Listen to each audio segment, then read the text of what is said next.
Hello, this is probably going to be my last video of 2023. My name is Sarah, this is my booktube channel, and thank you so much for joining in. In my last video, I talked a bit about reading goals that I have for 2024, and today I'm going to be talking about one reading challenge, a bit different from a goal, I guess, that I also have for 2024 that I've been following for the last couple of years. This is the POPSUGAR reading challenge, which I discovered about 2 years ago after I joined the Storygraph book tracking website. It's a bit similar to Goodreads, but not owned by Amazon, which is cool. And there's a lot more stats, which I love. And that's really what drew me there. And they also have a pretty easy way to keep track of book reading challenges, not just your goal of how many books you want to read that year.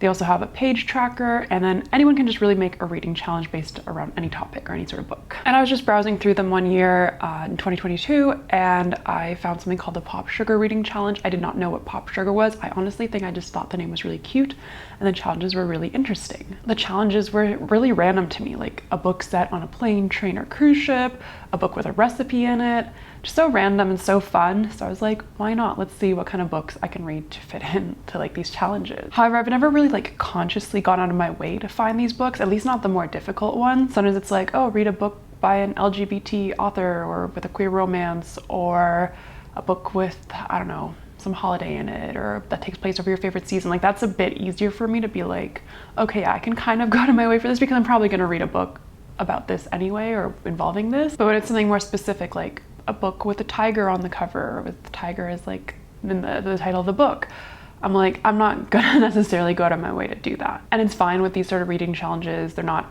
as strict as my reading goals, which also aren't as strict, especially well, pretty much anything but the how many books I want to read in a year are not very strict to me at all. They're just fun, and so is this. But I do like the idea of kind of being a bit more purposeful about it, because the challenges are fun and the prompts are really unique. So I'd like to try and actually follow some of them this year, or well, in 2024, without just accidentally being oh yeah, this book that I just read just happened to fit into it. Although I'm sure I'll do that too, to an extent. So POPSUGAR is an online periodical. It talks a lot about media and culture. There's a lot of articles on it, and listicles, I believe. I haven't actually explored the website too much beyond looking at the reading challenges this year and last. So this year I took a pretty careful look at the prompts beforehand. Usually I just kind of sign up for this reading challenge on the Storygraph, and again, kind of just look at it as I go. If I read a book, I kind of scroll through the challenge and I'm did this book fit into any of these prompts? And if it did, I'll check it off there, and that's kind of it. But this year I looked at some of the examples they had for some of the prompts, or some of the ideas of books you could read to fit into that prompt, which is where I got some inspiration from, as well as just carefully thinking about what I want to read next year and some books that maybe I own or I've been thinking about reading for a while and how they might fit into a specific prompt. So there are 40 prompts, or actually 45, I think. They have 5 bonus prompts, I believe. So I'm not going to go through all 40 or 45. It is a lot. In the past few years, I have not met all the prompts, and I don't expect to this year. Again, it's for fun. It's to kind of try to branch out and read more things, but I don't want to put pressure on me or on anyone to actually fulfill 40 or 45 prompts. If you do, that, it is absolutely amazing.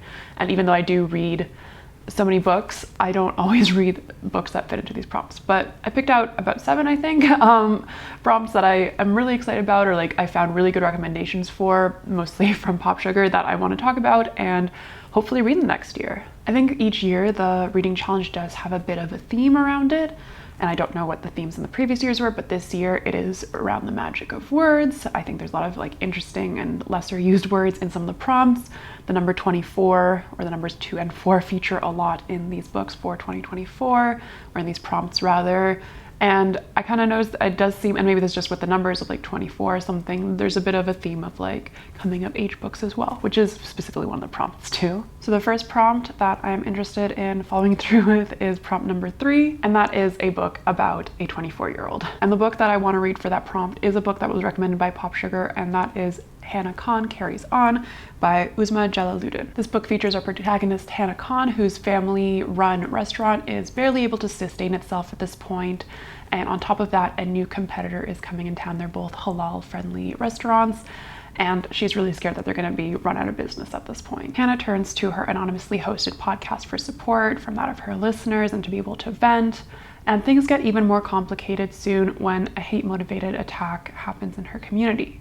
And on top of that, she finds herself falling perhaps for the owner of the competing restaurant. This sounds like a really interesting romance that I will enjoy, because it sounds like it's centered around a lot of other issues and not just the romance. I also really love podcasts being featured in books. I've read some that have like excerpts that are kind of written in a way of like a podcast, which is cool. I don't know if this will be like that. I hope it will be a little bit. I do love listening to podcasts as well. So having them in books is really fun, and seeing like what authors can kind of do to like create a podcast. It makes me feel that I wish some of them were real. Prompt number 11 is a book from an animal's perspective, and I would like to read The Bees by Laline Paul. I really loved her book Pod that I read earlier this year that I've like raved about on a few videos. And I've heard that The Bees is even better from a number of people, so I'm really excited. I also think it's wild to have a book from the perspective of bees because, I mean, dolphins, which is what Pod was about, and many other like mammals or, I don't know, animals that we see as being like smarter, having a bigger brain, or that we can relate to better as humans. I feel like it's a bit easier to kind of write about that, put yourself in that perspective. With insects though, and bees, I don't know, I mean, they're a hive mind. It feels weird to think of them as individuals. And perhaps the book will challenge that. This book follows a bee called Flora 717, who's a sanitation bee, which is kind of the lowest class of her bee society, but she's very subservient to the queen, the mother, and she will do pretty much anything for her. Flora does have some hidden talents that are normally frowned upon in her society, but in this case, it does endear her to the queen, and she finds herself being put more into the royal court to be able to make use of these talents. Being there in the inner circle, she discovers some secrets and rumors and gossip, and that maybe she is in danger. There's a lot of jealousy around there and a lot of like closely guarded things. It is there that Flora has to confront her instinct to serve as it becomes overshadowed by a desire for something more. Yeah, this just sounds super interesting to me, very ominous, and I don't know what these hidden talents are. I don't know what some of these secrets are, so I'm really excited to eventually read this one. Prompt number 18 is a book set in space, and for this I chose The Long Way to a Small Angry Planet by Becky Chambers. I recently had this series recommended to me by a friend, but also I've been seeing this author in a lot of places. A lot of booktubers talk about her. I think she mostly writes like cozy sci-fi, which is not a genre I have explored too much. And one of my other reading goals is to read more different, like diverse genres this year, and sci-fi is one of those that I'm particularly interested in going back in because, like I've said before, I did used to read a lot more of it when I was in high school and early university, and just completely dropped off over the last like 5 or 6 years. This book follows Rosemary Harper, who joins the Wayfarer crew, just hoping for like an adventure, a place to be able to sleep and work, and she's not expecting too much from this. There's a very diverse crew on board from a lot of different interesting parts of the universe or galaxy that she gets to meet, and things get chaotic really fast as this crew is offered a job of a lifetime. Rosemary wasn't planning on risking her life for like being part of the Wayfarer, but as she becomes closer with the crew, she discovers that maybe she is able to rely on this found family more than she initially thought.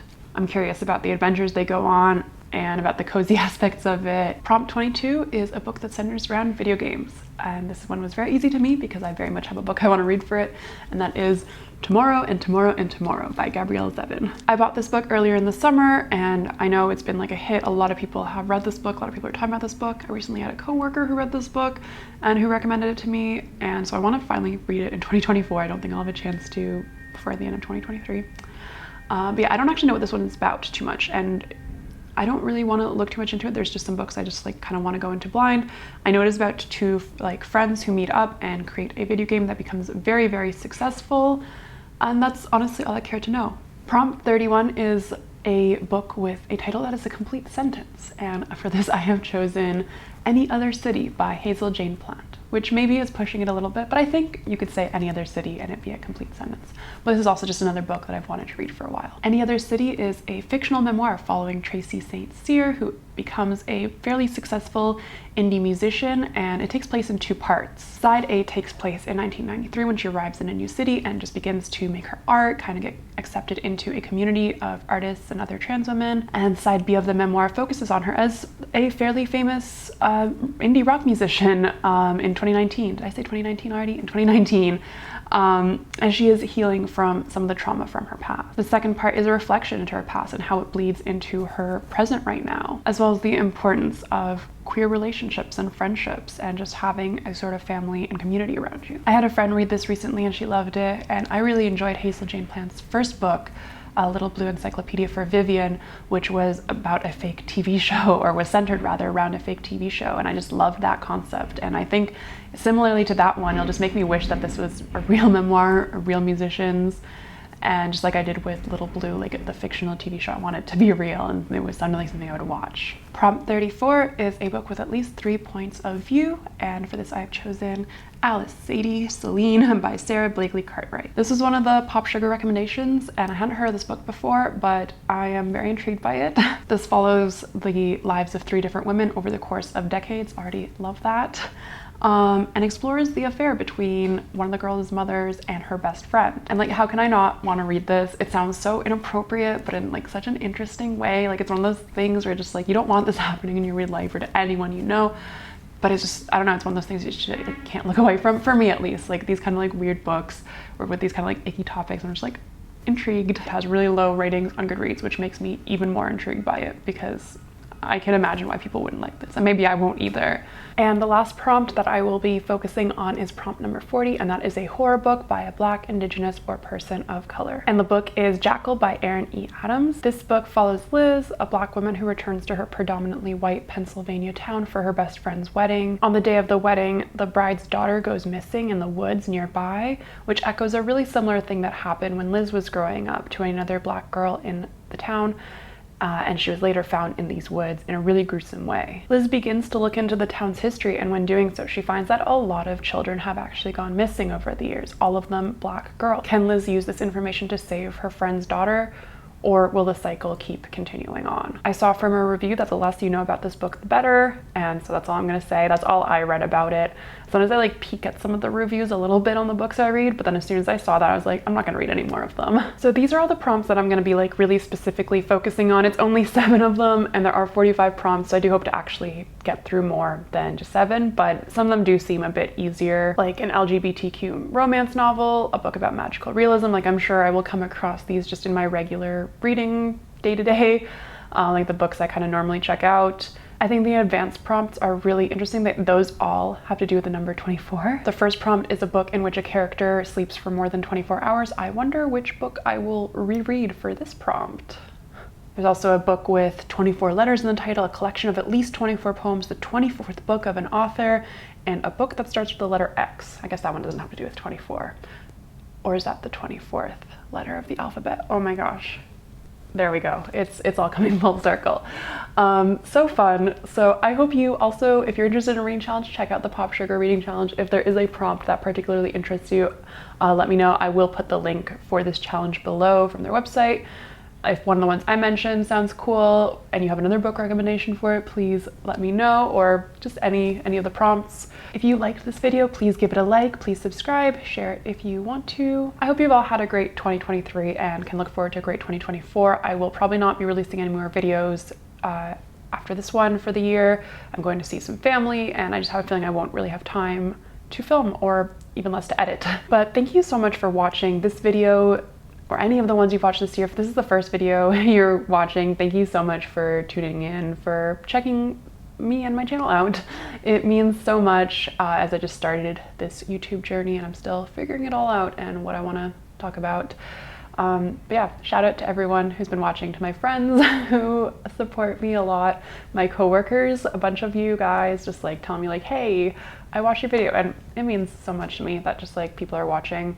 And my partner, who's helped me so much with filming and editing and bought me the mic, so that was really cool. Yeah, it makes me want to keep doing this. I love talking about books. I hope to do it a lot more in 2024, come back with more ideas, more videos, and engage with the community even more. So again, hope you have a great end of 2023, a great start to 2024, and I will catch you then.